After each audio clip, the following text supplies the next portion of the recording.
तो आज जो है हमारे सामने अभी एक स्टॉक है जिसका नाम है एजिस लॉजिस्टिक्स। ये स्टॉक करीबन एक महीने से जो है लगातार गिर रहा है। आई थिंक इसने 20 से लेके 25% का डाउन साइड दे दिया है। 20, 25, 30 आप कर समझ सकते हैं, लगभग इसने डाउन साइड दे दिया है लगभग एक महीने में 20% का कट।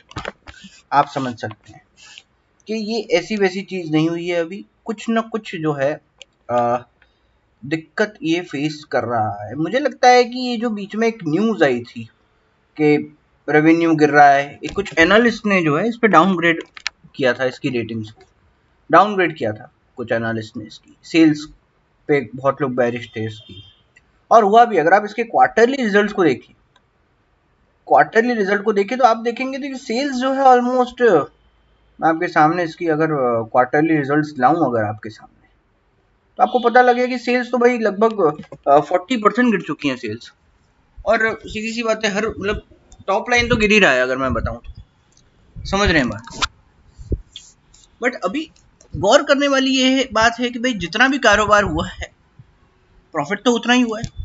मार्जिन बढ़े, कारोबार उतना हुआ है, प्रॉफिट तो वही का वही है और मार्जिन बढ़ी गए, और सेल्स तो कम होना ही है, माहौल ही ऐसा है।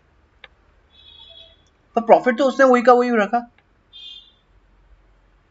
समझिएगा। तो चलो, पिछली बार तो इसकी अदर इनकम ने भी थोड़ी बहुत इसकी इनकम बढ़ा दी थी, अब की बार तो अदर इनकम भी कम है, तो कोर ज्यादा काम हुआ है। उसका दूसरा एविडेंस मेरे सामने मैं बताऊं, कोर इनकम ज्यादा है। देखो, हम कोर इनकम देखते हैं, अदर इनकम ये सब तो चलो साइड की चीजें, they are highly unsustainable. Other income आज तक कोई सस्टेनेबल नहीं हो पाई है, और कभी भी हम किसी बिजनेस को जो है अदर इनकम लाने के लिए नहीं पैसा देते, हम कोर काम करने के लिए देते हैं, क्योंकि कोर काम में ज्यादा पैसा है, कोर काम में एक हार्ड अर्न पैसा है।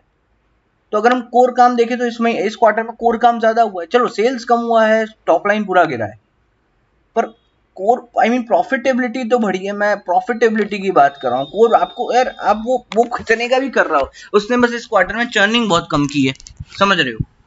हाँ, चर्निंग बहुत कम की है उसने। मैं तो आपको एक सिंपल बता रहा हूँ भाई, वो आपको 100 रुपए का प्रॉफिट आज भी दे रहा है, वो आपको इस क्वार्टर में भी दे रहा था, वो पिछले क्वार्टर में। आपको प्रॉफिट से मतलब है, आप सेल्स से क्यों देख रहे हैं। हाँ, अभी कुछ एनालिस्ट को ये डर रहता है कि भाई आज ये कम हुई है, प्रॉफिट वही का वही बता दिया, कल कम हो जाए और लॉस में दे दे तो क्या पता। हाँ, ये फियर में बेचा कि भाई सेल्स कम क्यों हुए। चलो, जो प्रॉफिट मिला वो अलग बात, पर सेल्स कम क्यों, ये फियर से बेचना शुरू। पर कितना बेचोगे भाई साहब, कितना बेचा। चलो, अभी बेचा, फिर बेचा। सो अभी मैं आपके सामने ये वीडियो इसलिए लेके आया हूँ क्योंकि आज का दिन बहुत ही क्रूशियल है। अब ये अपने एक लॉन्ग टर्म क्रिटिकल सपोर्ट पे आ गया है, जो है 277। 277 का इतना अच्छा सपोर्ट है क्योंकि पहले भी कुछ महीने पहले मैं आपको बताऊं कि 3 मंथली सपोर्ट इसका 277 ही था। ये देखिए कितना कितना अच्छा सपोर्ट है।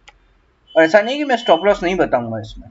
अगर मैं आपके स्टॉप लॉस की बात करता हूं तो सर, ये जो इसका इनिशियल, मैं आपको स्टॉप लॉस की अगर आपके सामने बात करूं सर जी, तो इसका स्टॉप लॉस लगभग बनता है 230 रुपए का।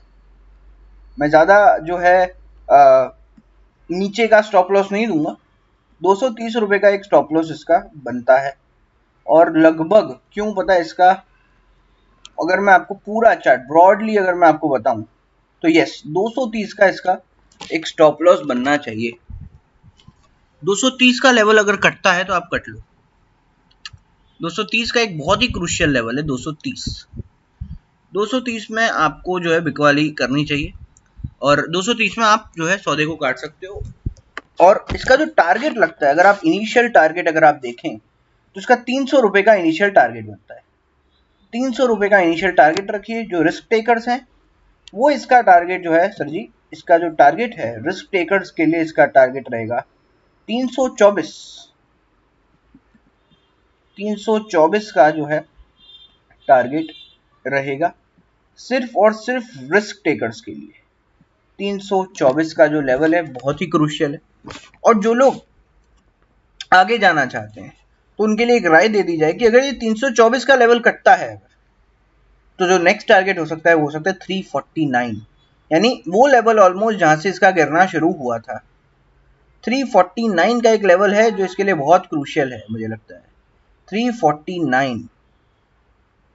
यस 349 का जो लेवल है मेरे को लगता है ये लेवल टारगेट बन जाएगा। तो आई फील के रिस्क रिवॉर्ड अच्छा है। और मैंने आपको सारे इन्वेस्टर्स, अगर आप कंजर्वेटिव इन्वेस्टर हैं 300 का टारगेट लगाइए, अगर आप बहुत ही ज़्यादा मीडियम टाइप के इन्वेस्टर हैं, मॉडरेट हैं, तो आप 300 जो है आप जो लगा सकते हैं, आप अपना जो है टारगेट आप 324 का टारगेट लगा सकते हैं। अगर आप बहुत ही एग्रेसिव इन्वेस्टर हैं तो आप जाइए सर 340 350 पे जाइए, सीधा 349 350 पे भी जा सकते हैं आप टारगेट के लिए। स्टॉप लॉस आपको बता ही दिए, 230 का स्टॉप लॉस रखना है हमें, समझ रहे हैं बात को। सो आई फील ये जो है, अब क्योंकि मैंने आपको क्लियरली बता दिया है कि सर जी वही का वही हुआ है, हुआ कुछ भी नहीं, खाली इस साल इस क्वार्टर में चर्निंग कम हुई है बस। और एक और चीज जो मुझे इसकी बेहतरीन लगी इसकी एनुअल बैलेंस शीट में, वो है कि इसका इन्वेस्टमेंट में एक्सपोजर ही नहीं है, इसका कोई इन्वेस्टमेंट है ही नहीं इस साल। इसके जो भी है, ये जो भी कर रही है ये अपने कोर धंधे में ये कंपनी ज्यादा इंटरेस्ट है, ना कि दूसरों में इन्वेस्टमेंट करने में। कोर धंधे में, खुद के धंधे में ज्यादा इंटरेस्टेड है ये कंपनी। हाँ, एक कंसर्न जो है वो है बोरोइंग्स बढ़ रही है, इसलिए मैंने आपको स्टॉप लॉस भी बता दिया है। बोरोइंग्स बढ़ना एक कंसर्न है, लेकिन साथ में रिजर्व्स भी बढ़ रहे हैं, तो कोई चिंता का विषय नहीं है। फिक्स्ड एसेट्स बढ़ना भी एक अच्छी बात है, लेकिन एक सबसे बढ़िया लगी वो है ऑपरेटिंग एक्टिविटी में जो है cash flow from operating. So operating cash flow बहुत ही अच्छे से बढ़ रहा है, यानी इसने सच में प्रॉफिट किया है। ये जो है एक्रूड इनकम्स की वजह से इसके प्रॉफिट नहीं आया इस साल, इसका एक कैश प्रॉफिट है इसके पास विच इज सर्टेन, समझ रहे हो। तो अकाउंटिंग प्रॉफिट तो आया ही आया है, साथ में कैश प्रॉफिट भी आया है। सो ये एक बहुत ही मुझे इंट्रीग कर रही है ये चीज़, बहुत ही इंटरेस्ट दिला रही है भाई, ये तो बहुत ही बढ़िया कंपनी है, सपोर्ट पर मिल रही है यार, इतना अच्छे सपोर्ट पे आपको मिल रही है, 230 का स्टॉप लॉस लगाइए यार, सौदा लीजिए यार।